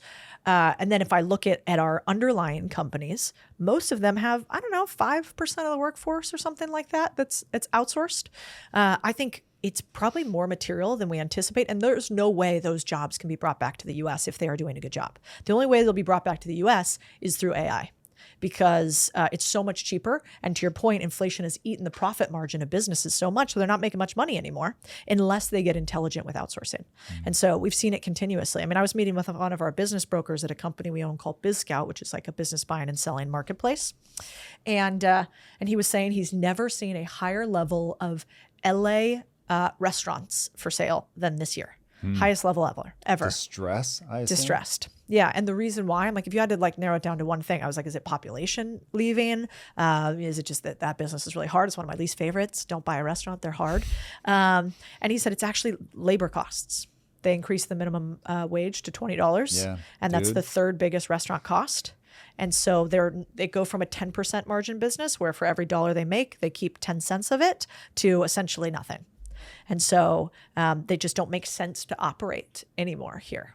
And so I think that is really big. And I do think illegal immigration in small business and in sectors like agriculture, et cetera, it artificially deflates wages. And it's not great for them either. So For who? It's not great for illegal immigrants here in the U.S. Yeah, I mean, look, I'm riffing now, but if I were going to do some freestyle bars on this, it's going to go something like this. You allow illegal immigration out of a very weird sense of empathy. Yep. You let them flood in. You intentionally turn a blind eye to people that hire them, all the while raising minimum wage so that you can rail and say, people have to be able to make a living wage off of XYZ job, which P.S., not every job is meant to provide a living wage. Many of the jobs at the minimum wage are meant to get you a foot on the ladder so that you can start learning. You're doing it in high school or right before college or instead of college or right after college. Like I was making peanuts right after college, sharing an apartment with a guy and his girlfriend. And was it fun? No, it was not. But I needed to keep my rent low so I could figure enough of life out to get going. Yep. So it's one thing when it's like, oh, that's actually a sustainable model and you just have evil capitalists that you're fighting against. And so you have to do that. It's another when it's like, hey, like run the math, figure out what you're doing here. You are making it such that you need an illegal immigrant that the business owner is going to take advantage of because it's under the table and you are turning a blind eye to it to make up for a problem that you created. And so we're going to say things like, well, we have to do this in order to do the jobs that Americans won't do. It's like, oh my God. So have a system that you can just stand up and say, this is my system. And Lisa and I talk about this all the time in the business. Don't ever do like one-offs with people because you like them. Just, it's a policy. And if you want to do something for that person and you're willing to make it a policy, it's a great thing to do. Yep. If you're not willing to make it a policy, it's probably a bad idea. You're just doing it because you like the person. And so, good Lord. So I say all of this because I am an optimistic person and I often will paint this stuff with a dark brush. But the reason I cannot stop myself is I hope that people hearing this understand this is a swayable system that they can go in, not just politically, but that's one of the ways, and that they can understand this is how the system works. These things make sense. These things do not make sense. Rail against the things that don't make sense so that you can get the person who's driving towards the cliff with their foot jammed on the accelerator, partially through the floorboard, to let up. And then I welcome, look, if I'm seeing something crazy and somebody has a more accurate interpretation, all I care about is predictive validity. Yeah. I mean, I think what I guess I come back to today is like, it's so similar to healthcare. It's like two options. Get Kellogg's to get rid of red food dye and work on that problem, which is great. And I think people should do that. Callie Means, shout out to you. Yeah, the man. He's a buddy of mine from Austin. Also simultaneously, learn about Kellogg's putting red food dye in their food and don't feed your kids that. And don't eat it yourself. And so it's sort of the same idea here. Here's what we think is happening in the government. Don't spend your life glued to a screen, obsessing about a thing that is out of your control. Take whatever measurable control you can do there and then give it not 1 second more thought. Because the best way to control the universe is to become financially free in order to put resources towards things that you want to exist in the world. And if more people did that, then we would be a lot harder to control. What I talk about with being a business owner is you become more unemployable in a lot of ways, and you become more unpush-aroundable because nobody can fire you because you have an ability to actually affect your financial outcome. And so I think simultaneously to railing against whatever you feel in the government, you should simultaneously obsess on how do I increase the size of my bank account because that is my protective armor. And if I increase the size of my bank account, I can make a lot more decisions based on optionality and what I would like to do as opposed to what I don't want to do. Because money doesn't make you happy, but it sure as hell decreases misery. And I think we were told a total lie that money is bad for you, that money is evil, that money is wrong, that people who have money, aka billionaires, must have gotten it a bad way. In fact, the opposite is rather true, which is it's really hard to get money if you create no value. Now, at a certain point, you like have a lot of money and money can make more money. But to create it the first time, you have to have provided something that somebody was willing to pay for, some sort of value transfer. And so if you think about it that way, money's just a tool. It's like, do you want to build the house and put together the framing with a nail and a hammer, or do you want to do it with an industrial nail gun? Like, one of you is just going to move faster than the other. And so get bigger tools so you can make a bigger impact. And that is sort of my point. And you will feel more free, because let's say, worst case scenario, this would be awful. I don't think it's going to happen, and I hope it doesn't. But let's say America implodes. You can't take your assets with you. You can't take your business with you. Money becomes worthless here. What could you do? Well, if you're a doctor, you could technically go to another country, but what are they going to make you do? They're going to make you go to medical school there. You're going to have to become licensed and certified there. That's not great. Well, what if you understand the language of money and doing deals? Can you buy a business in another country in the exact same way that you bought a business here? Of course you can. Could you go and negotiate something that shows your value in order to get equity in a business somewhere else? Of course you can. So it's going to be really hard for you to be poor once you understand how money works. And I think that's my belief, because I argue with biology sometimes, not well because he's a genius, but in my head, I argue with him and say, stop giving up on America. Like, no, I don't want to move to Singapore. Like, no, thanks. I don't want to be in a high rise covered in green and feel like that's the forest for me. I don't want to live lovingly to him. I don't want to live in the apartment complex with a bunch of other people, talking about crypto. I don't want to. I want like a little land. I want a little maybe country music every once in a while. I like a cheeseburger. I like to speak English. And so like, I'm going to fight for that.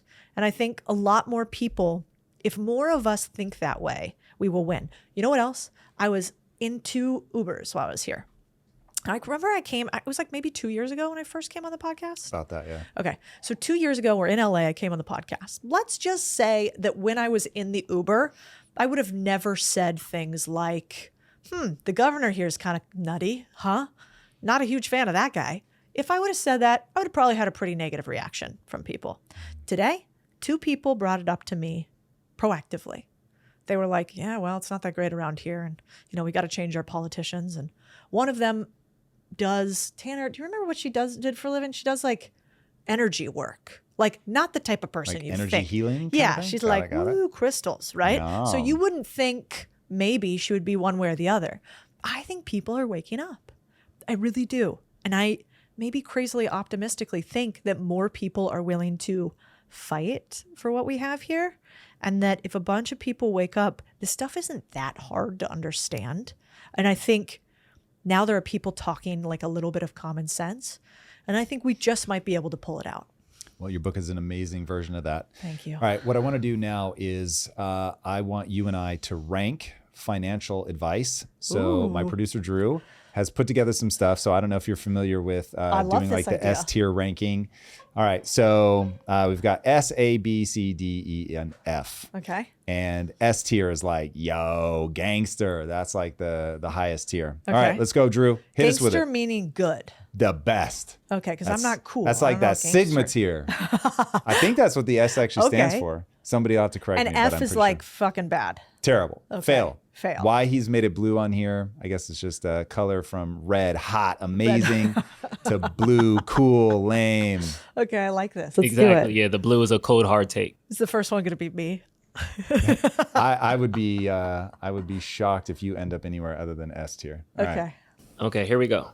Your network equals your net worth. All right. Is that S tier, F tier? What do you think? I think that's probably A. So All that's right, A second. tier? Yeah. Not S, but A. What do you think? I believe in it big time, but because I have not done it, I'm going to put it C tier. I am living proof that you can do it without it, but man, do I think that I should be punched in the mouth by myself. Yeah. This is not an invitation to people out in public for not doing that more. So that's a big miss in my book, but you can clearly do it without it. Yeah. I think we've been messing around with this idea of the 5 steps. So in order to become really, really wealthy, step 1 and 2 are you have to work really hard for longer than you think, which is step 2. You have to increase the skill stack that you have. You have to have more valuable skills. Then you have to take risk once you have those skills. And finally, you have to have connections where you give and take in order to have like real wealth. And so it's, that thing you talked about in the beginning, grit. Are you willing to do a hard thing for a long time, resiliency to finally, are you valuable? Do you have a good skill set? To then, can you take risk? Are you willing to jump in and choose yourself? And then finally, connection. So I think it's really helpful at the highest level. No doubt. All right, Drew, next.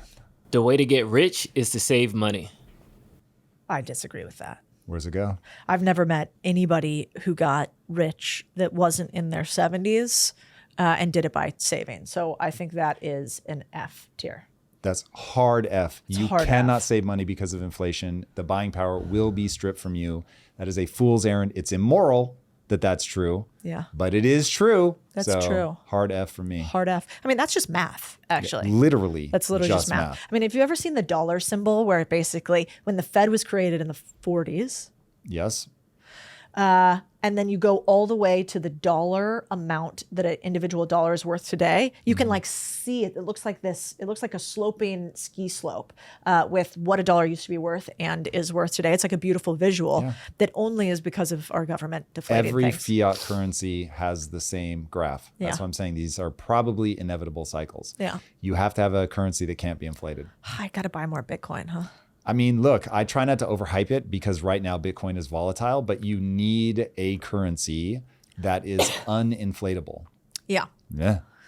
Yeah. Well, I think that's the other reason why I think you have to, you could have a currency that's uninflatable.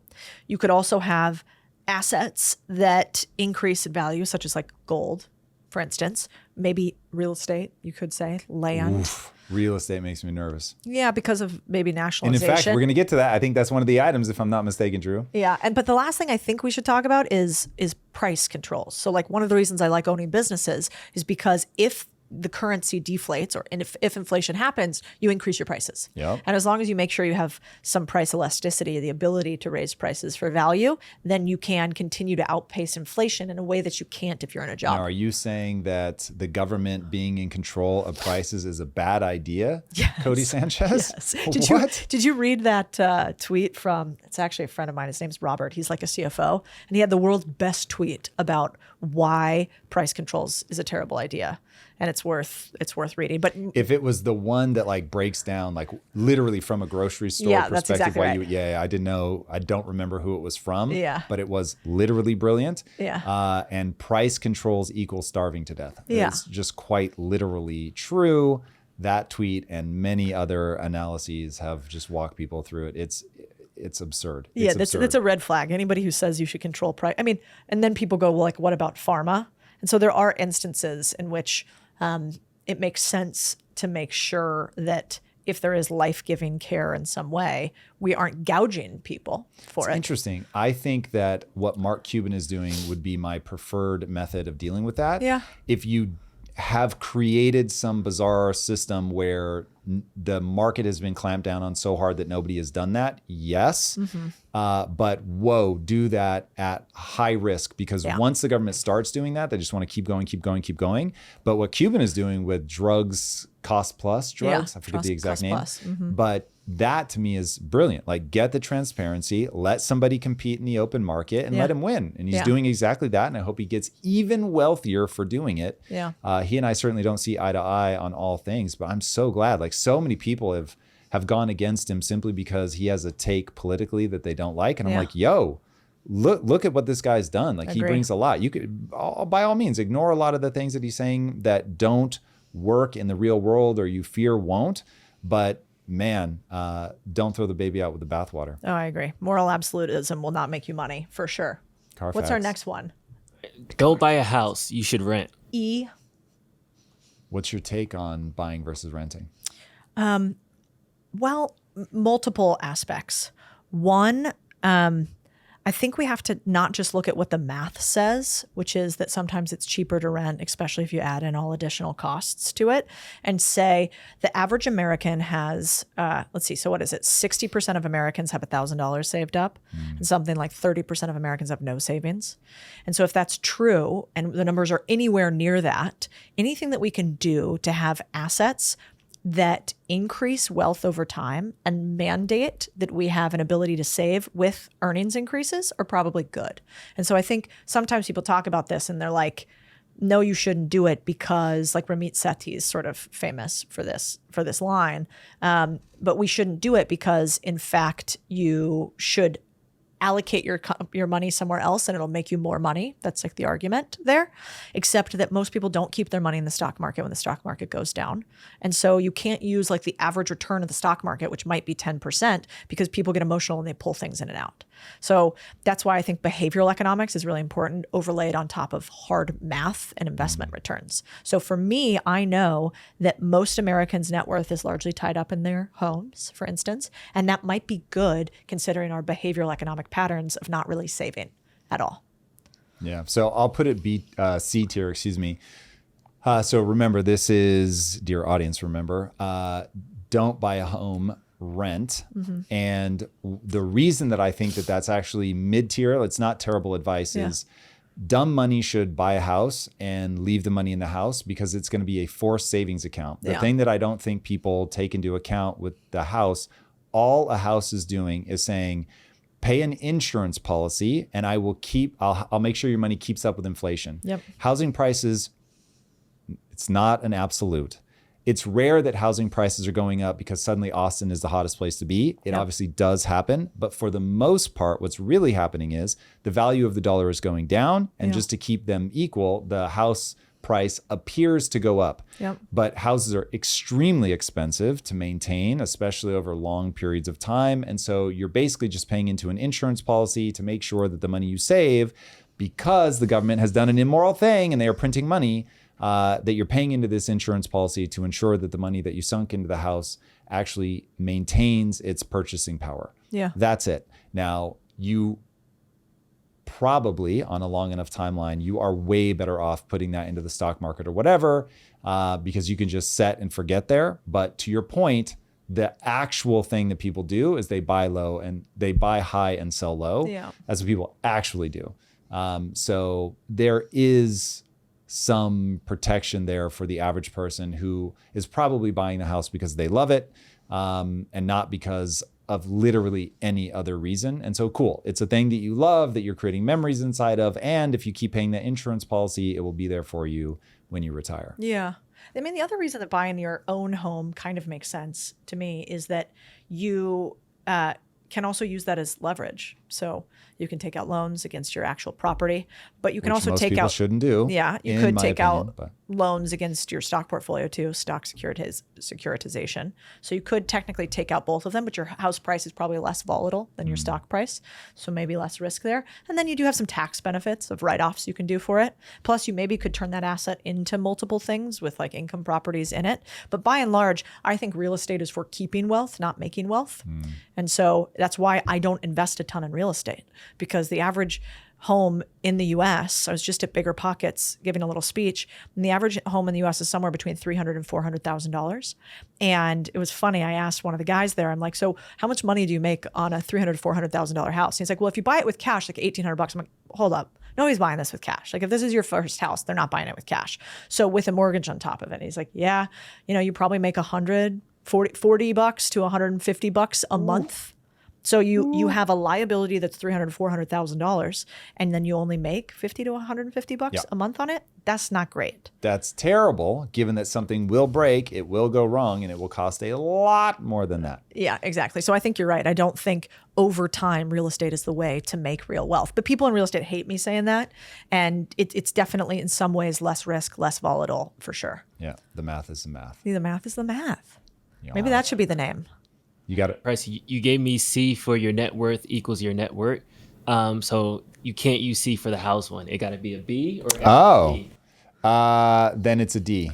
Got it. Oh, man. Next one. Okay. Speaking of the stock market, the stock market is a gamble.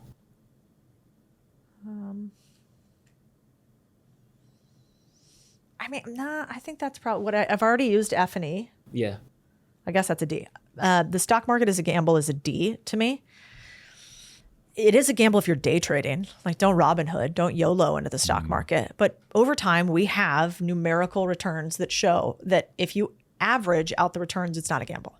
That you can have some predictive ability to see what the future might look like over a long time period. So I think the question is, are you investing consistently? Are you investing for the long term? Are you not pulling money out? Are you using low cost investments, because costs really eat into your returns in investing? And have you diversified your risk enough? And I still think, even though I hate a lot of what happens in the asset management industry, that over time there is a benefit to having diversification of income in the stock market. But I don't give financial advice. It's totally dependent on what you want to do. I'd much rather you built a business. It's interesting. Building a business as a way to secure the bag. If I could do another F tier on that one, I would. Just because I don't think most people are going to be capable. I love the energy. I love where you're coming from, but I think the average person is going to fumble that. But to the question, I would just first like to say, definitionally, the stock market is gambling, period, end of story. And if you think of the stock market as gambling, you're going to be in way better shape.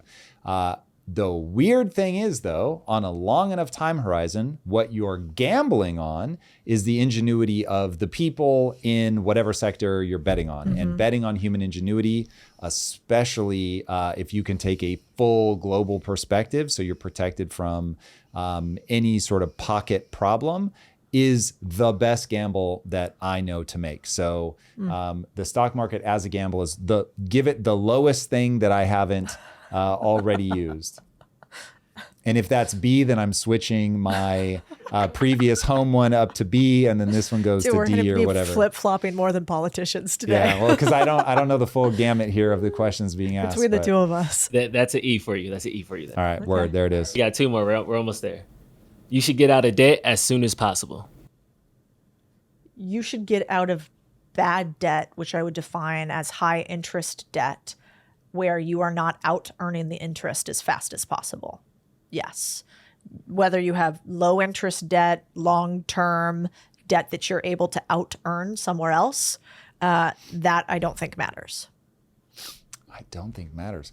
That is very shrewd advice. It's interesting. You clearly have a mental model. The person that you're speaking to is very sharp, engaged. They know it. The mental model I have is somebody who is more likely to need a set and forget solution. So with all of your caveats, I agree. Like that, if you understand it that well, like you can leverage debt and get way ahead.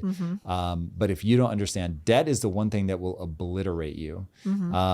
So it's. But what about a mortgage? Yeah. Mortgage is debt. Yeah, and in 2008, having a mortgage was pretty trash. And I can only imagine the number of people that got divorced because they lost their house because they were in an adjustable rate mortgage. 2008 hit, they couldn't make the payments. That's what I'm saying. With all your caveats, I love it the most. Oh, got it. Like if you're savvy and sophisticated and you get all the things that you just said, amazing. But as somebody who spends a lot of time in the world of crypto and you see people get liquidated like that because they're doing things on debt, or like margin calls. That's really dangerous. People just, they go ham. And so I get super nervous. Yeah. So getting out of debt is, for the average person, getting and staying out of debt is S tier. Yeah. Ooh. Is the top. So you're that's what is it? It's Charlie Munger said, or the easiest way that a man loses all of his money, ladies, liquid, and leverage. Ladies, liquor, and leverage. I fucked that one up pretty royally, but it's a great line, which is basically, and then Warren Buffett had the best one where he came back and he said, my partner, Charlie, I think meant to say just one L, leverage. Yeah. I guess that you're right. I am optimistic about an idea that what if we can actually, if you really sit down and you explain to somebody simply, here's a calculator that shows you how much money you make in this scenario with debt and this scenario with debt. And they look at that calculator and they see an outcome that comes from it. I think we can teach more people how to, just like most people know how to do addition and subtraction, we could teach them how to understand finance. And I think the problem with our world today is that we don't have any financial literacy. And so this is a perfect example. It's like, Charlie Munger and Warren Buffett says the easiest way to kill a man and lose all his money is leverage. And yet they're highly levered. To be honest, but it's really ladies. It really is. I mean, not to derail the conversation, but if you want to see the oh God, who was it that said it? It might have been Sam Harris. And he was like, it was during the whole time where it was like, do men really have that much power over women? And Sam was like, hold on a second. Yes, there can be situations, no doubt. But what is the only thing you could ever imagine a highly successful man with a family and all of that? What's the one thing that he'll throw it away on? An attractive woman. Oof. It is crazy. And it's true, man. It's true. I'm totally derailing the conversation, but that is just it's ladies, gospel. number one. Yeah. Ladies, most people won't take on that kind of leverage just because they don't understand it. Well, that's a good point. But the point. thing that people will ruin, that men will ruin their life over is a woman that is probably a little too attractive for their station in life. And men will just do dumb shit. The fact, Jeff Bezos, I love you to death, man. And I am so sorry I keep bringing this up. But the fact that Bezos has dick pics out there just tells you everything you need to know. Does he really? Yes. I didn't even know that. Well, that's how his whole thing got blown up. Was someone hacked his phone and they were, I'm sure, trying to take down Amazon or something like that. So like, we're going to go after him. They tried to blackmail him. And he was just like, yeah, I'm having an affair. Yes, that is my dick pic, and the fact that what I've done historically, I'm not going to be blackmailed. So he just stood by it, and credit to him, man. That's a baller move. Like he was just like, I don't do blackmail. So yep, it blew up his marriage. Just the fact that I can picture Jeff Bezos's face and like his bald head, and then what I imagine, I don't need that in my life. I am now picturing things about Jeff Bezos I never needed to picture. Here's the I bad can almost news. imagine what it looks like. Like I feel like maybe they represent the two. This is a dark corner of the internet for me now. It's but that's the thing, man. Guys, there was a time, I would like to reflect, it was a very long time ago, but there was a time where I thought that women would want to see it, like that they would be I just thought you were going to say excited. that you sent dick pics. To my wife, yeah. There's no universe in which I could stop myself. With a serious face. And then, yes, I have occasionally to my wife. And my wife is like, of course, she's very sweet, but both of us know that she doesn't care. So, yeah, I'm just very also, glad. I don't think women actually, like the other financial advice that's F level is whoever said that women really want to see your isolated dick pic is a liar. That's an F. 100%. That's an absolute fail. In the F background, the tier, women are like 100%. Nobody wants to see 100% that of little women, naked F tier. mole rat out there screaming around. Yeah, Keep it correct. to yourself, you know? Men are giving the gift they would want to receive. Because if my wife would like to take a quick pic and send it on any day of the week, You're into it. Yunega, I'm here for it. Just shoot it over. Yeah, we are wired differently. And there's been a few years of confusion here for a minute about boys and girls being the same, and they are not. So my inbox is open, Codie Sanchez. My wife can send them all day long. That's true. I don't think that most women are the same in that. That's how we can tell if you're a man or a woman. Correct. Actually. Correct. Yeah. This is devolved give me your from take financial on- advice. Oh, we did start in the beginning that either we could talk about politics or fuckery. And now Exactly. we've devolved there. We've gotten both. Top ranked podcast. Thank you. Yeah, we're all the way. Do we have any more? Or did we get all of them? I feel like we hit all of them. I had a couple more, but the He's dick like, pic "Please conversation stop." is way better. It's like, please just stop. Well, on that note, Codie Sanchez, your book is brilliant. Thank You you. have filled an important gap in the market today. I really believe that there's something that you've come onto the scene and done, and that's give people hope that they could take control of their own destiny with a super tactical way for them to actually do that. In fact, we're going to be now going over, and you and I are going to film something for my university where we're going to get very tactical. So anybody that wants some hyper tactical advice on how to identify a business to purchase and what to do can join me there. But until then, where can people follow you? How do they get the book? Yeah, msmbook.com. And there's also lots of cool things we're giving away with it. So if you buy it within the next couple of months here, there's tools and tactics and calculators and the things that I talked to you about, because I do think tools limit mistakes when it comes to making money. A lot of times we were talking about, well, how could the average person do this? Well, how can they figure this out by themselves? Well, if you have a nice little calculator that kind of can tell you what the outcome would be and you can see it in dollars, most of us understand the value of a dollar. And so we want to take these crazy ideas from private equity and finance and we want to simplify them down to a place where you can understand it in 30 to 60 seconds. And so the book does that, and then the download that comes with the book hopefully really does that for you. I love it. Cool. All right, everybody, make sure you check that out. It is mind-blowing. And speaking of things that will blow your mind, if you haven't already, be sure to subscribe. And until next time, my friends, be legendary. Take care. Peace. If you like this conversation, check out this episode to learn more. To me, the economy is like a chessboard. once you see where all the pieces are, you can get a sense of where you are in the game and what is most likely to happen next in the near term. As you look at the set piece right now of a right-wing populist